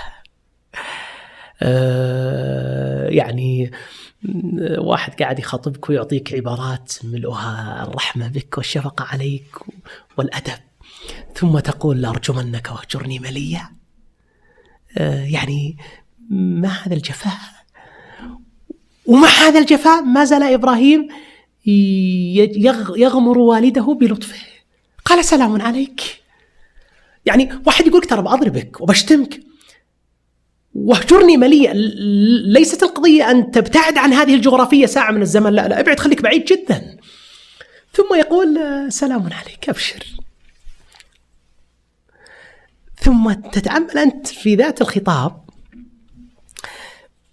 ستشعر أنه أنت لا تطيق أن تخاطب أحيانا بلا مبالغة أقرب الناس إليك بهذا الأسلوب، وهو يقابلك بهذه الشراسة. أنت قد يكون عندك الحق بين، والهدى من الله جل وعلا قد ولج إلى قلبك، وأنت متيقن منه ثبوت أصابعك في كفك. هذا لا يستوجب عليك أن تترفع على والدك أو من تخاطبه مهما بلغت أنت، حتى وإن كنت قد اختارك الله لخلته، مع أن الله سبحانه وتعالى في الكرة الأرضية جميعا وفي كل الخلق ما اختار لهذه الرتبة إلا إبراهيم عليه الصلاة والسلام ونبينا عليه الصلاة والسلام. شوف، تخيلت هذه المنازل التي بلغها إبراهيم، إن الله اتخذني خليلا كما اتخذ إبراهيم خليلا، واتخذ الله إبراهيم خليلا. هذه يعني الخلة في لغة العرب أعلى درجات الحب. يعني إبراهيم تبوأ رتبة من الحب عند ربه لم يبلغها إلا محمد عليه الصلاة والسلام. قد تخللت مسلك الروح مني وبذا سمي الخليل خليلا. فالذي أمامك مو بشخص عادي، وإن صح التعبير هو ليس من ليس من الطوابير المتأخرة، هو رجل من علية الأرض والسماء، واحد قيمته في الأرض علية وقدره في السماء رفيع. ثم يقول لوالده مخاطبا إياه بما يحرك عقله، لا بما يهيج عليه والده. لا، أنا ما أقول يا أبوي تراك أنت تعبد إنسان لا ينفع أو تعبد صنما لا ينفع ولا يضر وسيكون وبالا عليك عند الله. لا، أنا أطرح عليك تساؤل، علي أن أجد عندك جوابا أو عل الله أن يهديك. يا أبتي لما تعبد ما لا يسمع ولا يبصر ولا يغني عنك شيئا؟ ليش؟ كلي من رأسي إلى ظفري أذن صاغية، أسمعني جوابك. شفت الأدب؟ شفت حينما يقول ربي جل وعلا وقل لهما قولا كريما؟ شفت إبراهيم كيف يجلي لك هذا القول؟ يعني أن تعبد واحد صفات الإله ليست موجودا فيه، أنت تعبد أحدا لا يراك، وتخر لصنم لا يسمع كلامك، وتسجد أمام حجارة لا تغني عنك شيئا. أسمعني جوابك. بعض الناس أحيانا قد تكون أو قد يكون الحق معه، ثم ينتقل من صيغة المرشد لوالده باللطف والشفقة إلى صيغة الآمر والنهي، ظن منه أن الحق لا مجاملة فيه إذا كان هذا هو أسلوبه، وما علم أن الحق لا مجاملة فيه، لكن الحق قد جعل الله عز وجل له أساليب وطرق. لما تعبد ما لا يسمع ولا يبصر ولا يغني عنك شيئا؟ سبحان الله العظيم. يعني تأمل، ثم ما زال في كل نداء يا أبتي يا أبتي يا أبتي يا أبتي يا أبتي، حتى أن والده من غلظته وجفائه ما نداه بعد ذلك فقال يا بني، قال يا إبراهيم أراغب أنت عن آلهتي، أو قال أراغب أنت عن آلهتي يا إبراهيم؟ طيب أنا ناديتك بيا أبتي فقابلني بيا بني. استشعر أن حبال الود بيننا ما زالت قائمة. ثم يشعره أن الدافع لكل هذا الحوار وهذه المناكفة هو لم يكن يوم من الأيام أني قد لبست أردية الترفي عليك. لا، يا أبتي إني قد جاءني من العلم ما لم يأتك، قد وهبني الله ما لم يهبك، وأعطاني الله ما لم يعطك. لم يصف والده بالجهل ولا بالسفه ولا بالطيش ولا بقلة العلم ولا باتباع الهوى، بس هنا خير من الله قد بلغني لم يبلغك فاتبعني أهدك. الله أعلم حيث يجعل رسالته، الله أعلم حيث يجعل رسالته. يعني أنت يا أبتي لا أصفك بالجهل ولا أجعلك من الهمج الرعاع ولا أصفك بالنقائص والمحايب، إنما قد آتاني الله ما لم يؤتك وأعطاني الله ما لم يعطك، والله ذو الفضل العظيم، فاتبعني أهدك. ثم أنا حينما أحاورك ليس لأجلي أنا، إنما لأجلك أهدك. تكفى يا أبوي أهدك، لنكن نحن وإياك في طريق واحد حتى نلقى الله. شفت عبارات الأدب. وكان هذه الهداية ليست لأجل أني أذكى منك، ولا أن الدافع لهذه الهداية وهذه المنحة الربانية لأجل أني أثرى منك أو تبوأت من المناصب ما ليس عندك. لا لا لا لا لا، جاءني من العلم ما لم يأتك، هذا فضل الله، أهدك صراطا. أنا ودي أدلك على طريق تجد فيه الراحة والطمأنينة والعبادة التي تسكن فيها نفسك. شوف هذا التوقير والإجلال. يا أبتي، ثم يعني في مجموعة من الحوارات لكن واحدة منها، يا أبتي إني أخاف أن يمسك عذاب. بعض الناس شيخ محمد يوفقه الله سبحانه وتعالى أحيانا فيكون قد تبوأ مكانا جميلا في المجتمع، أو كان عنده نصيب من العلم ليس عند والده، فيخاطب والده على طريقة التجهيل ويحاور أباه وأمه وكأنه أستاذ في مدرسة الابتدائي أو أقل من ذلك، بل أصبح يحاج والده ويحاول أن يقرعه بالحجج، ظنا منه أن هذه الطريقة التي يعلم فيها أباه وأمه. الله أخرجكم من بطون أمهاتكم لا تعلمون شيئا. كان والدك يأخذ بيدك قبل أن تتعلم حرفا، وكانت دمعاتك تنهمر على خديك رجاء أن تفر من مدرستك، وكان أبوك يقف على رأسك حتى تكون كما كنت. هل أنت إلا جزء من معروفه عليك؟ كانت أمك تبقى معك ساهرة وأنت تقلب صفحات الكتب حتى تفوز بشهادة تفخر بها وتفرح. فهل أنت إلا جزء من إحسانها إليك وصبرها على لعوائك؟ حينما تعلمت وكبرت وتثقفت وزدت أصبحت تترفع عليهما. أعوذ بالله من الشيطان الرجيم. هل جزاء الإحسان إلا الإحسان؟ ثم ناظر هذا الخطاب الإبراهيمي الذي ملؤه التوقير. لم يشعر والده أني أرفع، ولم يخاطب والده من برج عاج، وإنما كان يشعر والده أني أحب لك الخير كما أحبه لنفسي، وأفرح بهدايتك كما أفرح بهداية قلبي. ثم بين بعد ذلك أن كل هذا الدافع كان مضخه الأكبر الشفقة عليك. أنت لست خائفا يا أبتي، لكنني أنا خائف عليك، أحبك وأجلك وأوقرك وأحترمك، فأنا أخاف عليك أن يمسك عذاب. وكان التعبير بالمس لبيان كبير شفقة إبراهيم على والده، حتى أدنى المس لا أراد أن يمسها. شفت الشيخ شلون؟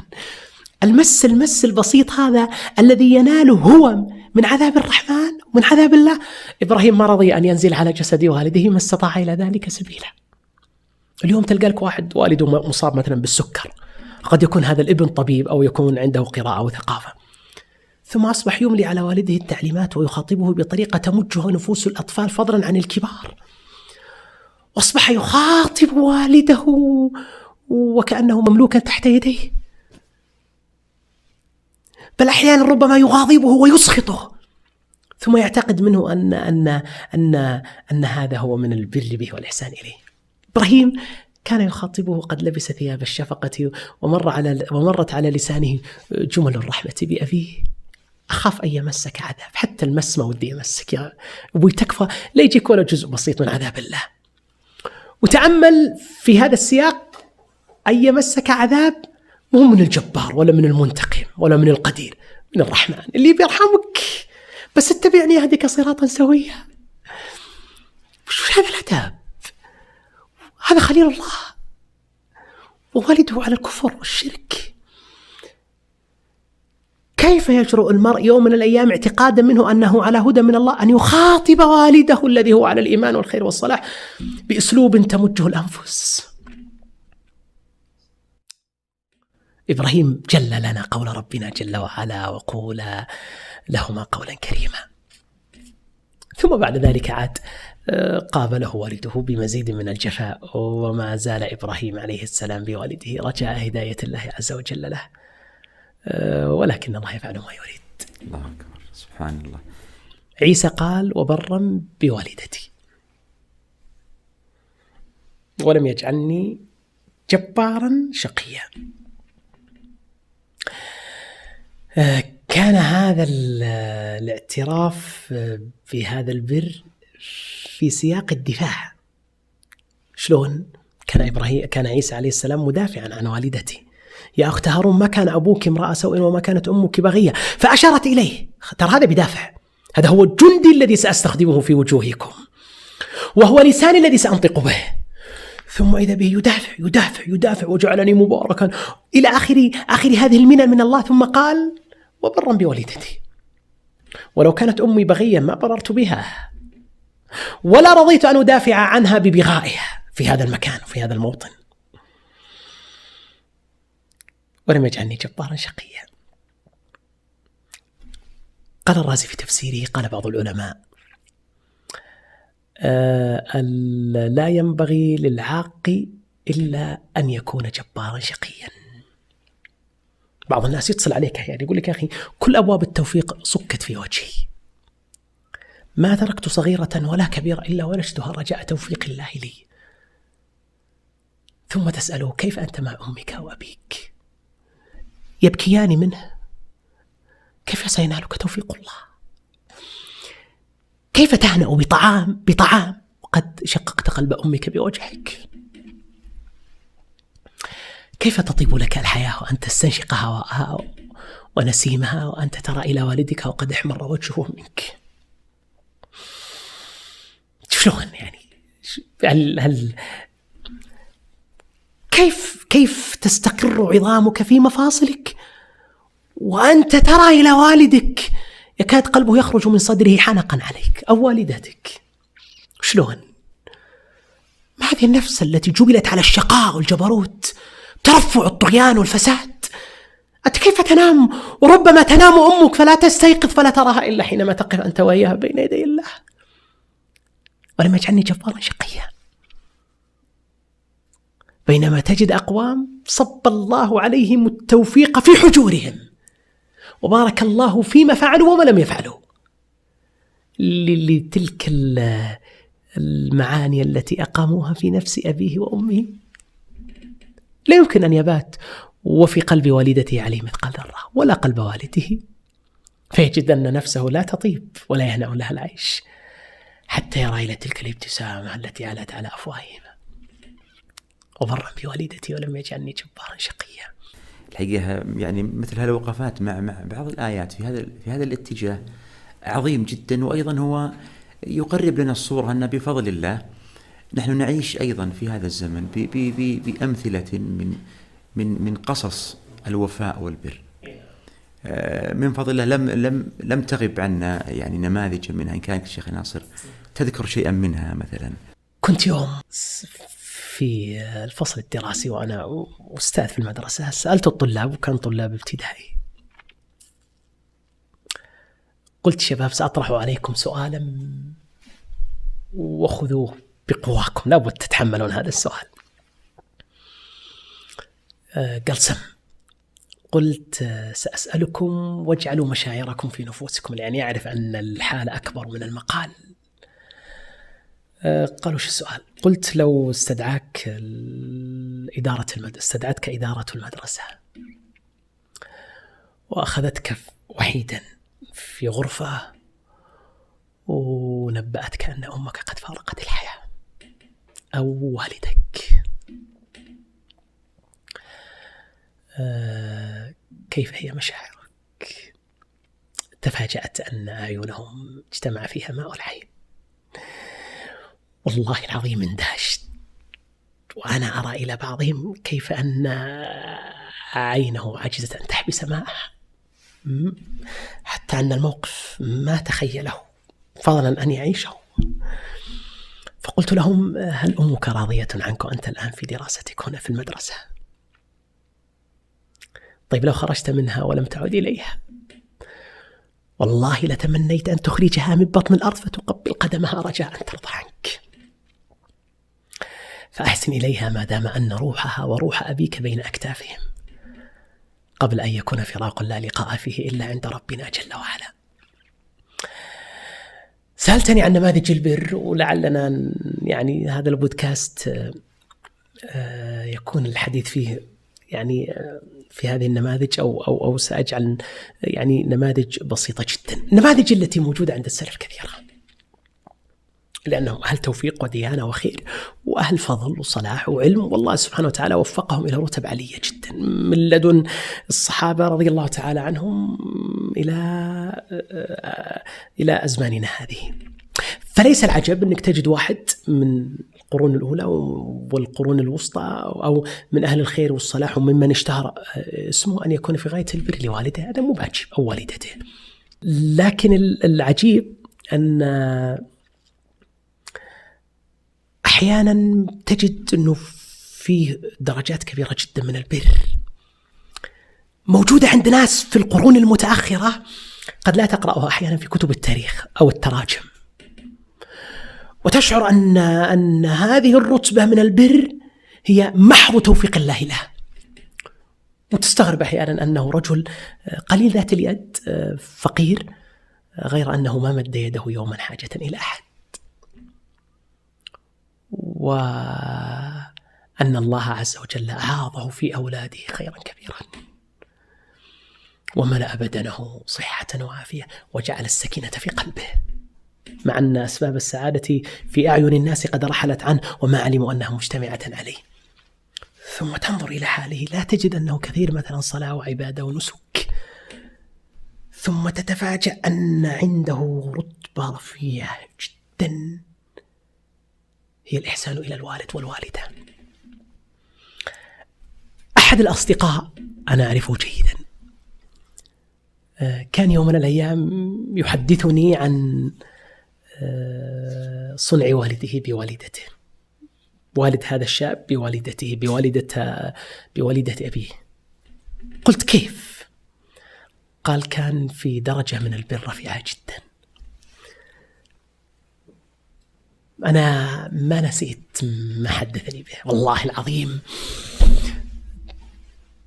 تقزمت الدنيا في عيني وشعرت بتأنيب الضمير.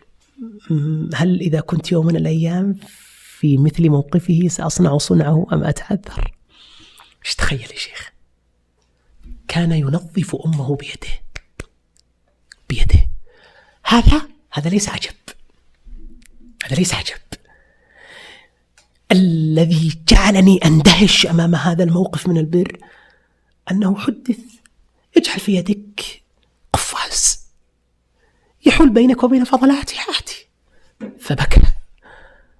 قال أجعل بيني وبين أمي ما يشعرها بتأففي، يعني ما قال بهذا بس هذا معنى كلامه. وقام بكى هكذا وأعطاهم ظهره ثم أصبح يبكي. قال والله الذي لا إله غيره لا أنظف فضلات أمي إلا بيدي مباشرة وأنا في غاية التلذذ والفرح. ارحمهما كما ربياني صغيرا. ما كانت أمك يوم من الأيام تصنع بك إلا مثل هذا وأشد.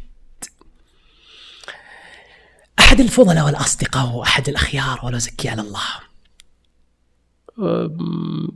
يعني والده كبير جدا في السن، ويحدثني كيف كان على كبر سنه يحمل والدته على كتفه، وكان عندها بلا مبالغة كان عندها إشكالية في الباطنية، وكانت أجلكم الله لا تستطيع أن تخرج فضلات جسدها. قدر الله جل وعلا عليها وهي على كتفه ذهب بها إلى مستشفى وهو يسير على قدميه، فاستطلق بطنها، أصبح يهيم على وجهه من الفرح ووالدته على كتفه. أصبح كأنه في يوم زواج، فرحا بأن الله خفف عن أمه وهون عليها على كبر سنه وتعبه ومصاعب الحياة عليه. قارن هذا اليوم بمن أصبح حملا ثقيلا على والده أو والدته. تفاجأ أحيانا باتصال من والد كبير جدا مسن أو والدة يبكيان. تتفاجأ أحيانا من رجل على كبر سنه وتقدمه في العمر أصبح وبالا على أمه وأبيه، أصبح عناء عليهما وامتحانا لهما. هذا كيف يريد التوفيق؟ هذا كيف يشتهي أن يهبه الله عز وجل الخير والبر والبركة. أنا سأختم بنموذج قرآني في البر. موسى دخل القرية فوجد أمة من الناس يسقون يأخذون الماء لمواشيهم. وجد دون هذه الأمة، دون هذه الطائفة والمجموعة من الناس، وجد امرأتين. طيب ما خطبكما؟ هذه الجغرافية تحتاج إلى أحد قوي الجسد يستطيع أن يجلب الماء. حتى قيل أنه كان على فم البئر صخرة رفعها موسى وكان لا يرفعها إلا 30 رجلا. يعني واضح أن هذه المهمة لا تناسب فتاة، يعني المواشي ورعايتها وجلب الماء إليها وحملها قد تكون لأحد أقوى منكما. السؤال الذي كأني أراه يدور في ذهن موسى: أين والدك؟ قالت: لا نسقي حتى يصدر الرعاء. شوف، جايبين المواشي يتحرون الناس كلها تذهب. طيب ليش؟ ما الذي جعلكما تبقيان في هذا المكان حتى يرحل الناس؟ أين أبوك؟ أين والدك الذي يجب أن يكون حاضر في هذه الجغرافية؟ قالت: لا نسقي حتى يصدر الرعاء وأبونا شيخ كبير. والدي أقعده الكبر أن يأتي إلى هذا المكان، وحال بينه وبين هذا المحل العجز أن يصل إليه، وأبونا شيخ كبير. ما زالت هذه الفتاة والأخرى تتسابق على خدمة والدها. سقى لهما ثم تولى إلى الظل، فسقى لهما ثم تولى إلى الظل. جاءت إحداهما تمشي على استحياء: إن أبي يدعوك. ما زالت في الخدمة. طيب ما الذي جعلك تأتين دون أبيك وأبونا شيخ كبير؟ اليوم تلقى الواحد والده فيه ضغط وفيه سكر، والدته أحيانا فيها ضغط وفيها سكر، وقد يكون فيها أمراض لا يريانه ولا في الأسبوع مرة. أما في قلبك حياة، ما في فؤادك ضمير يصرخ في داخلك، ليس في هذه القطعة صوت يناديك: كيف ينال لك العيش؟ كيف تطيب لك الحياة؟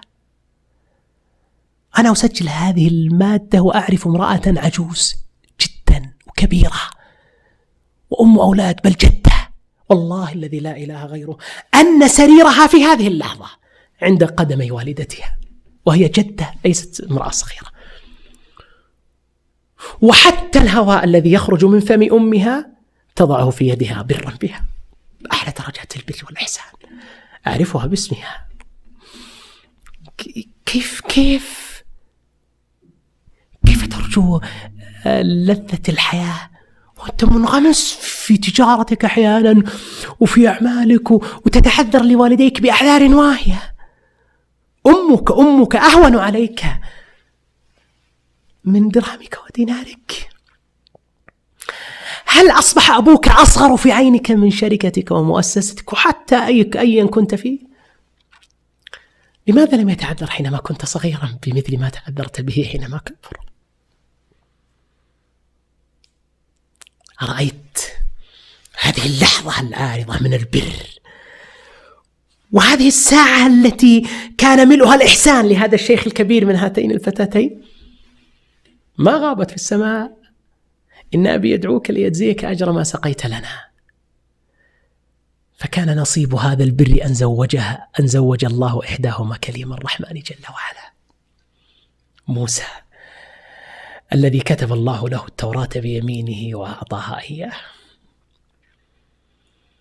هكذا هو جزاء البر والإحسان، والله غفور شكور. الله غفور شكور. سبحان الله. مر بي الحقيقة موقفين، أحدهما اتصال من أخت كريمة اتصلت علينا الحقيقة وكانت تطلب استشارة. هذا موقف الحقيقة يعني محزن جدا. اتصلت وأخبرت أن والدها مريض بالضغط كبير في السن، ووالدتها امرأة كبيرة وعندها مرض يعني أمراض في القلب يبدو، وعندها تعب في ذلك. تقول إلا أن عندي أخوين أساءوا لهما إساءة بالغة. تقول والله أنا يعني بعض الأحيان أرجع للبيت أنا موظفة حماية لوالدي من إخواني، يعني يكادون يعني يعتدون بأيديهم. هذا موقف سبحان الله موقف يعني محزن. يعني الوالدان أو الولدان يضربان والدان. نعم، وصلت إلى مد اليد. يعني تخيل ابنين يعني في عمر الشباب في 20 21 في الحدود. كيف يتخيل أن يده تقع على وجه أبيه أو أمه؟ يعقل. وش القوة التي استطاعت تتجاوز كل هذه المصاعب والمشاعر؟ يعني كيف يتخيل أن والده يعكف وجهه جراء ضربه؟ معقول يعني؟ شلون يرى والدته تطأطئ رأسها خوفا منه؟ يعني سبحان الله، نسأل الله العافية والسلامة. يعني ممكن أحيانا الإنسان يستغضب فيغضب فيكون هناك مهاترة غير موفقة يتوب منها إلى ربه.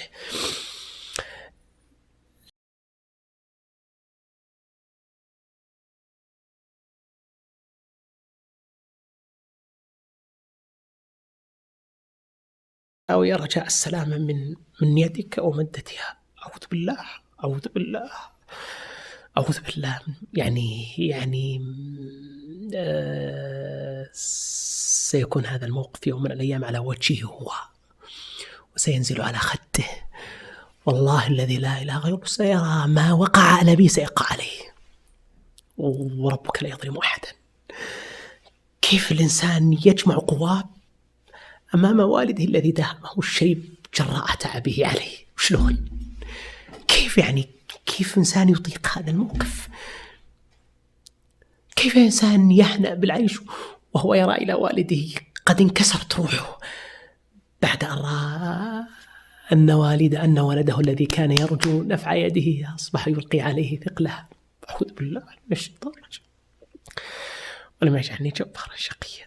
نسأل الله السلامة والعافية. اللهم اصلح. موقف آخر الشيخ ناصر أيضا هذا مخالف لهذا بفضل الله، وهو أحد الإخوة ذكر لي وأنا أعرف الحقيقة بره بوالده، يعني الله يذكره بالخير. يقول والدي طبعا كبير في السن ومريض، يقول والدي لا يمكن أن يصرف له دواء لا أعرفه، لا إله إلا الله، أفتش في خبر الدواء وأعرف وقته ومتى يحتاج إليه وأجهز له كل شيء. وهذه ربما تكون لفتة يعني جميلة جدا في بعض ربما يعلم الابن أن والده يأكل من الأدوية يحتاجها دواء يصرف له، لكنه لا يحسب له حسابا في معرفة تفاصيل هذا الدواء عناية بوالده. نعم. فهذا أيضا هذه لفتة أعتقد أنها يعني، وهذه واحدة من الجوانب العملية. ترى يا شيخ، كون أن والدك إذا يعني احتاج إليك فوجدك بجانبه، ترى هذه قوة نفسية تجعل حتى أن المرض يخف عليه ويندفع عنه، وهذا من أعظم جوانب البر. لك تخيل أنه والدك لا يستطيع أن ينهض ثم يقوم بثقل، وهو بنفسه لوحده يصارع المرض. طيب أين أولادك الذين ملأ الله أجسادهم قوة في غياب عنك؟ هذا هو المرض الذي هو أشد من مرضك، والوجع الذي هو أقوى من وجعك. لذلك سبحان الله العظيم، البر هو إن صح التعبير سيناريو يقع في مسرح الحياة. أنت اليوم بطله، وغدا إن كنت عاقا ضحيته، أو إن كنت بارا المستثمر منه.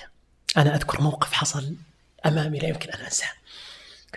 بين لي أن صنائع المعروف تورث، أنت ما تصنعه في والدك سيصنعه أولادك فيك. كنت في جامع في أحد المدن، قدرا بقيت بعد صلاة الجمعة مدة بسيطة جدا. شاب صغير في المتوسط قام، والله يا جماعة، أمام ناظري، كم بيني وبينهما أمتار، يعني مو بعيدة، قريبة. كان واقف، وشاب أتوقع الذي كان هذا في المتوسط، واقف على رأس شاب أعطيه في 40. أنا أرى كثيرا أنه إنسان يقبل رأس شاب في هذا العمر. تفاجأت أنه نزل، تجاوز الرأس، تجاوز الكتف، انكب على فخذ والده يقبله. ترى هذا ليس في بيتهما، هذا أمام الناس جميعا. أصبحت أسير الدهشة في هذه الساعة. ما رأيت في حياتي يقبل يد نعم، والله العظيم أنه نزل على فخذه مباشرة ثم قبله فرفع رأسه. شعرت أن ثمة توفيق تحت سقف هذا المسجد، فأبى الله إلا أن يجلي لي هذه النتيجة. كيف وصل هذا الأب إلى هذه الرتبة من البر من ولده؟ نهضا جميعا. على بعد أمتار منهما رجل مسن، فجاء والد هذا الصبي، الولد في المتوسط الشاب، فانكب على فخذ والده كما انكب ولده على فخذه، بنفس الصورة، بنفس الهيئة، بنفس التفصيل، بنفس القبلة، بنفس المكان، بنفس الدقيقة. ليجلي لنا ربنا جل وعلا قوله: الجزاء والإحسان إلا الإحسان. هذا السرور الذي أدخلته على قلب أبيك سينتقل إلى قلبك، فاصبر إن وعد الله حق. وهذا الحزن الذي ملأت به قلب أبيك أو أمك سيمتلئ به قلبك، وستشعر أنه ما شرب المر يوما من الأيام من كأسك، وستشربه أنت من كأس ذريتك، ولا يظلم ربك أحدا. يا سلام يا سلام. احنا يا شيخ نلاحظ ونسمع كثيرا، وما أظن أن هنالك ابن يعني يذكر أنه خرج من عند والده أو والدته ولم يسمع دعوات منهم. نعم. يعني ما شاء الله الوالدين غالبا لم يكن الأكثر أنهم يعني يودعونك بدعوات. فالجانب العملي أين البر في هذا الجانب؟ هل أنت تنسى أيضا الدعاء لوالديك؟ يعني هذا. سنختم الآن الحديث في هذا البودكاست في هذه الجزئية، وسننتقل من ميدان الحديث إلى ميدان العمل. الآن أصبحنا منتقلين، أخذنا أثاثنا وأغراضنا ومتاعنا من لغة اللسان إلى لغة الجسد. نحن الآن في ساحة الجوارح. ماذا عساك أن تقدم لوالدك؟ 1. الإحسان إليهم بكل أوجه الإحسان. لا تحقرن من المعروف شيء. بعض الناس إذا جلس عند والده يخاطب هو يخاطب والده أو والدته بعقله هو لا بعقلهما. قد يكون إنسان أحيانا مثلا ما شاء الله قارئ، فيبدأ يتكلم مع والده بعلوم والده لم يسمع بها طيلة حياته، فيستثقل والده الحديث معه. أحيانا قد يكون الحديث مع الوالد فيه معنى التعليم. يعني أنت أمامك كنز في الحياة، هو لم يتعلم في جامعة ولم يقرأ على دكتور ولم يحضر شهادة ماجستير، لكنه تعلم في جامعة الأيام ومدرسة الليالي، وعلمته قوارع الدهر والأحداث وصوارف الليل والنهار. فتخيل أنت حينما تستنطق الحكم من فم والدك، هو بنفسه سيشعر بقيمته وقدره، فسيعلو شأنه عند نفسه. يحدثني صاحبي مرة يقول: حضرت عزومة عند مجموعة من الأخيار الفضلاء، قال العزومة جميلة ورائعة، أجمل ما في العزومة شيء واحد. قلت: ما هو؟ قال: إشعار الجميع بقيمة الوالد مع أنه مقعد. قلت: كيف مقعد؟ وش المشكلة يشعرون بقيمته؟ قال: لا. قلت: كيف لا؟ قال: في مجال الترحيب ينقلون على بوابة المجلس ويرحب فيهم. إشعار ترك يبغى، وإن كنت معاق بس أنا بخليك في مكان الأصحاء. طيب خلصوا من باب المجلس كلهم دخلوا، يقف على رؤوسهم يخلونه يدور زي اللي يدور، يقف على رؤوسهم يرحب في هذا وفي هذا وفي هذا وفي هذا. طيب انتهى الجميع، يروح ينتقل معهم إلى المغسلة: أكرمك الله، الله يكرمكم وجزاكم الله، الله يحييكم، أعز من يجينا. تخيل لو كان مجلس في زاوية المجلس ولم يعيش هذا الشعور، سيشعر أن شيئا من ملذات الحياة غاب عنه.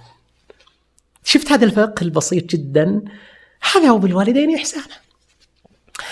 أحيانا قد يكون الولد وهذا من أحد أوجه البر، أن يتحدث مع والده فيما يحب والده أو والدته. يعني والدك مسن، سولف أنت يا عن أيامهم الأول، خليه يسولف لك عن أيام شبابه.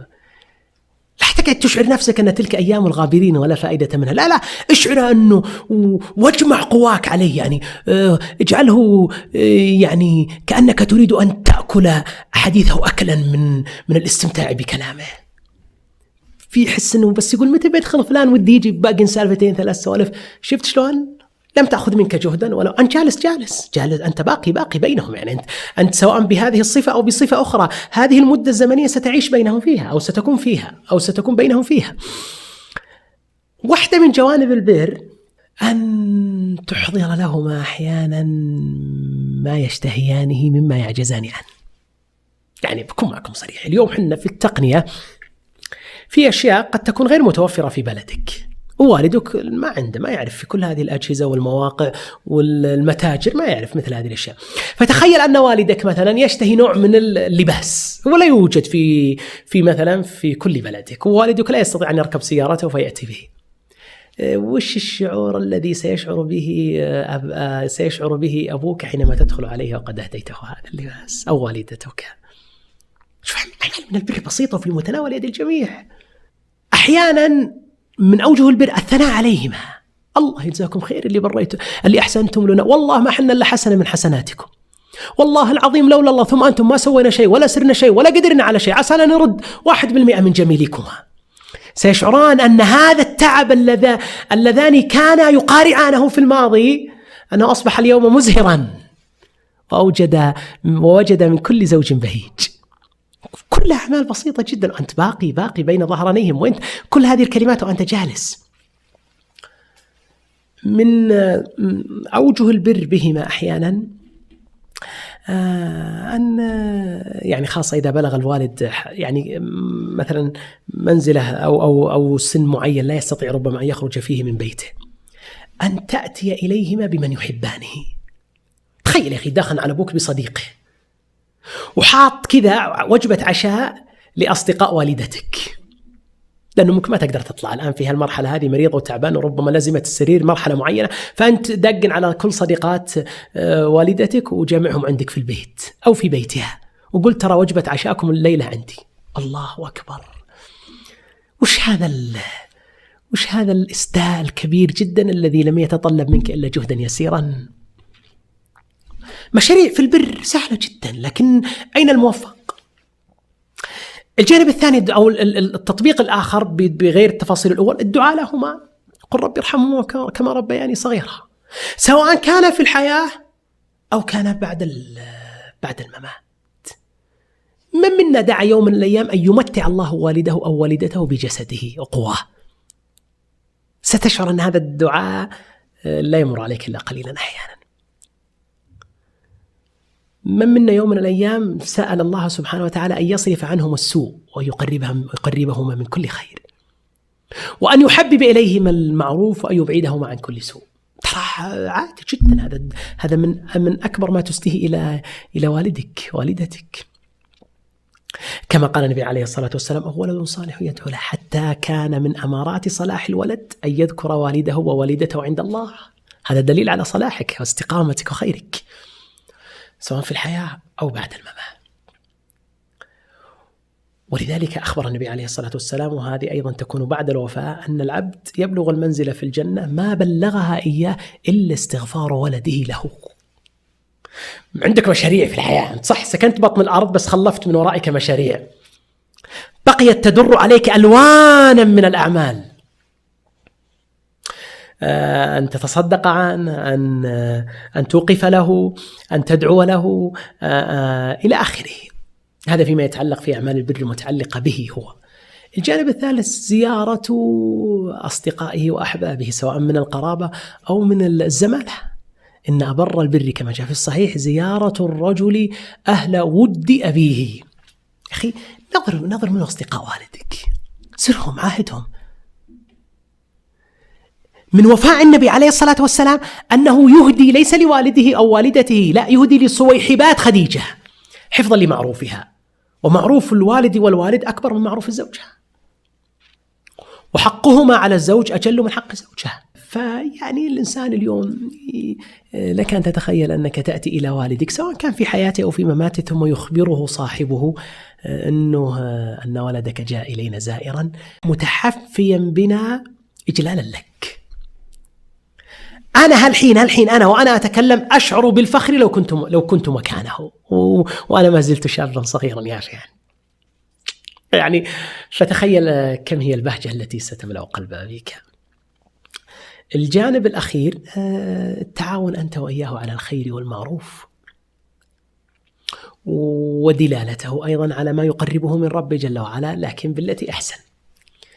كما قيل كما كان الحديث عن موقف إبراهيم عليه السلام مع والده، وهذا من أعظم البر وأجله، أن تستعينان ببعضكما بعد الله في القرب من ربكما سبحانه وتعالى، ولكن أن يكون هذا بالرقة والشفقة والرحمة. ولذلك أختم بمقولة الإمام أحمد حينما سئل عن الولد يأمر أباه بالمعروف قال: من غير إساءة ولا غلظة. قال رحمه الله جملة بديعة جدا، قال: ليس الأب كالأجنبي. يقصد في الأمر بالمعروف والنهي عن المنكر، مو مثل أي واحد، أبوك محل إجلال وتوقير واحترام. استخدم معه أرق لفظ وأجمل عبارة وأحسن جملة تصل بها إلى مرادك منه. ما شاء الله ما شاء الله. احنا نقول أحسن الله إليك وإليك وجزاك خيرا. حقيقة أنت أمتعتنا بهذا الطرح يعني الله يرفع قدرك الرائق جدا. احنا قاعدين نتكلم عن الوفاة، وأنت كمقدم وأستاذ لي وشيخ أنت خفضت جناحك لي، والواجب عليك أنك تشاركني بأكثر من هذا، بس أني أعرفك تلبس ثياب التواضع. الله يجزاك. لا أنا مستمتع، ولذلك الحقيقة ما عرفت أتكلم. الله يستعان. الله يجزاك شيخ محمد، الله يحفظك. شكر الله لك ولك. وأسأل الله سبحانه وتعالى في ختام هذه الحلقة أن يرزقنا غاية الإحسان لآبائنا وأمهاتنا، وأن يهبنا من لدنه فضلا واسعا في برهما في حياتهما وبعد وفاتهما، وأن يجعلنا أخفض ما نكون لهما، وأن يوفقنا أن يحبب إلينا رضاهما وفرحهما والقرب منهما. وأسأل الله أن يتقبل وأن يبارك بركة عظيمة، وأن يجعلها خالصة لوجه الله ورفعة لنا ولكل مستمع ومشاهد ومشاهدة ومستمعة عند ربنا سبحانه وتعالى. سبحان ربك رب العزة عما يصفون، وسلام على المرسلين، والحمد لله رب العالمين. اللهم صل وسلم على نبينا محمد.